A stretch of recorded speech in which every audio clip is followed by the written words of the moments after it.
So Patricia Jega was in court yesterday and she was found guilty and she was remanded in custody pending to be sentenced on Monday. Kana paine munhu ari kufara ka ndishingi. Shingi ari kuita kufara. Not forgetting Maititi as well. Maititi kandove kunzi ndinokupeta inini. Ndiri mupeti wematsotsi inini. Kupeta kwa Patricia tonyatso kuziya tese kuti kwangu katageta kupeta Maititi kuti vadzokere kuchikurubi. And remember kuti Maititi vakavhura futi case together with Shingi. Ndofunga wakazongotaurirana kuti haiwa ngatimhanyisai one ishi. Iwo wanza una evidence but yangu ine evidence. Regaiti mhanyisa iyoyo tinotochibuda chete. Nyaya tinotoibuda and here we are. Ana Madam Boss vesa vari kufara. Remember kuti Madam Boss ndo vamwe vakamboitwa take paipa vakatukwa vakaita sei.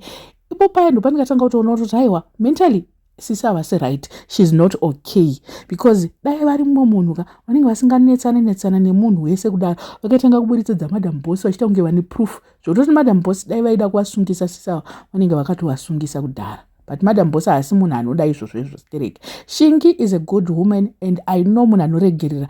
Dai akakumbira regero kudhara ka zvinenge kuzvisina kusvika pazviri. Ukaona sisi yemunhu vachifara, Priska ari kufara. Pese paringotaura zvekuti urikuona comment yake. Pese paringotaura zvekuti kwazodai urikuona comment yake Priska achita kuombera zvikanzi iye kama is real ndi Priska ari kudai so. Saka ukaona hama dzakudai so vemumba vachidai zvaendwa. Shinga asi munhu zvake wokuti aigona kuomesa zvinhu dai pakaitwa sore. Pandakatanga kuona kuti sisa vana kana kutombo vana matyira vachitaura about murume waShingi dai zvakapera kudhara but vakafunga kuti vane maconnections and nyaya yacho hapana kwainoenda but asi kuziva kuti cyberbullying wamutemo haana kuda kucalculate nyaya yacho and ndiye achatanga kupinda kupikira cyberbullying pano vese kusipepe akapiwa fine 150 akanzi she's a first time offender because inonzi fine or jailed. So this time she's being jailed. Makore acho anosvika ku10 kokoko years. So she's facing a maximum of 10 years but I don't think vachasvika ku10 kokoko.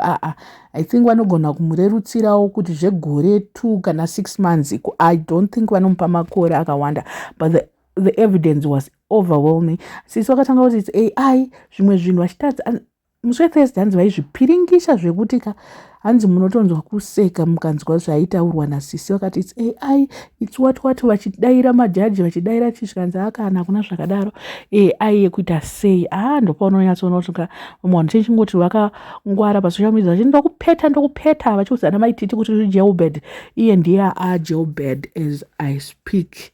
Muchikuruba muna kumira zvakanaka veduwe iyi ndadziya dzaka arara nadzo usiku nasi aiudzwa zvisingatomboiti musikana uyu akaudzwa several times but she did not listen. Achifamba vanhu achita sei achiti and Sande achikuichidzira Sande achita malive iye achiva mucomment section achita sei Shinga akati right izvi tozviendesa futi kucourt. Haminoti zvakaendeswa here but vanga vatowina court case yavo kudhara. Nai vedu where is ZANU-PF? Chimonyatso kuti where is ZANU-PF pakadai so zvakutonzwisa tsitsi izvi.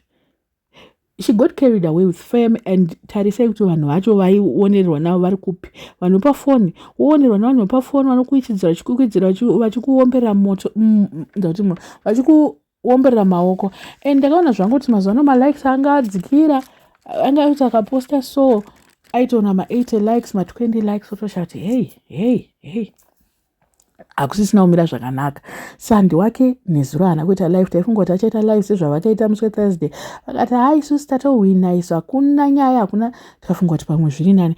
Iye Patricia Jega I think it was on Wednesday kana Thursday morning I can't remember paakabuda achitamba achita sei achingoti achita kunge zvese zviri right but zvanga ndanyatsoona kuti kutamba kundeke kuzvisimbisa ainyatsoona kuti aiwa hakuna munhu wese aifanira kutombo like dai ndandirini kunzi ndine court case ka maisambondoona pasocial media ndichitamba kana kupretenda sezvaaita Patricia. Shingi aiwa vanhu vakawanda vari kukutenda iwe kuti zvawakaita iye manje abati buttercup akanzwa buttercup ukaona Shingi wasvika pakudaro aiwa hapana memwana and apparently zviri kunzi sisi vanga vakutaura zvisirizvo kuna magistrate vanga vakuda like she frustrated the magistrate.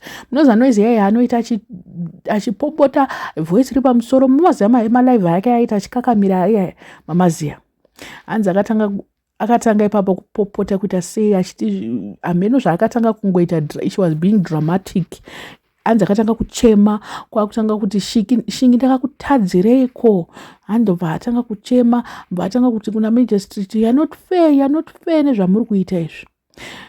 Uyo Sandi ndokusimukawo nekusaidiwo kwakutanga kuti you're not fair futi. Hanzi anga kutoda kutobatanidzirwa kunzi tokusungaiwo kana nemiwo sisi mopinda. Ko vanhu munobhulireiko vamwe vanhu muchinyatsoziva zvenyu kuti hamuna pamakatsika zvekuti takagara patakagadzirwa wakadi kuzvitaura kuna magistrate kuti takagara patikagadzikwa ipapo paZANU-PF apa. Kana paine chipati chakaora chipati chisingaone vanhu kana vasvika pakadai so chipati chinonzi ZANU-PF ende kana iwewe wanga usingambori munhu ari influential or someone like that, they'll leave you to rot in jail. Ana Mike Chimombo ari kupi? Chipati chimunongochida zvenyu kana pate chamuchingoti pamberi neZANU-PF chikuziva kuti hemujoine zvigure imoda kujoina zvipati zvevanhu ndisataure ndingazosungori kana neniwo panapa. Patricia Jekika anoda help. I hope they are going to help her ikoko. Anoda help her mentally. She's not okay. She needs mental help because takatozviona kudhara ndakazvitaura I think kubvira kudhara kuti apa parwara. Asi ko vanhu vaive vaimbomukuza vari kupi because ndinongoona munhu wese achingoomberera maoko achi handichavaoneni vanhu vese vari kufara, masocialites ari kufara, kwese kuri kungofarwa kunzi Patricia Jeki ngaambopinda ngaamboende mukati. Zvinhu zvacho soka guys ndopaona kuti vanhu vari loyal to entertainment. Zviri kunakidza nguva yacho izvo zvekunzi kusungwa kuita sei havasi tomboona kuti Patricia is facing so much jail time havasi kuzviona. But anyway sisi tinogona kunguvashaya for the longest. Maititi vakagara apa vakagara vachingwa 6 months 9 months but maititi vanogona kugara kutime yavo kunge yavakagara inogona kuita shoma than ichagara Patricia because cyberbullying ika vakutoikoshesa zvekutodaro because vari kuda I think they want to set a precedent on everyone on social media kuti asaite zvakaitwa naPatricia Jeki padzidzwe lesson hombe chaiyo. Anyway hatikuvenge Patricia but we just need the best from you. We need you kuti uite man up pazvinhu. Wona apapa wapinda mukati achaina unoita make sure kuti kumba kwako kwazodai ndiani? Who is going to make sure that zvinhu zvekumba kwako zvabviswa, rent yabhadharwa kana iri kubhadharwa kana kuti kana muningi asiri kuirana naye? Mukuona manje pane nyaya yacho kuti hapana kumira zvakanaka. Ari one so asara ari one ari pe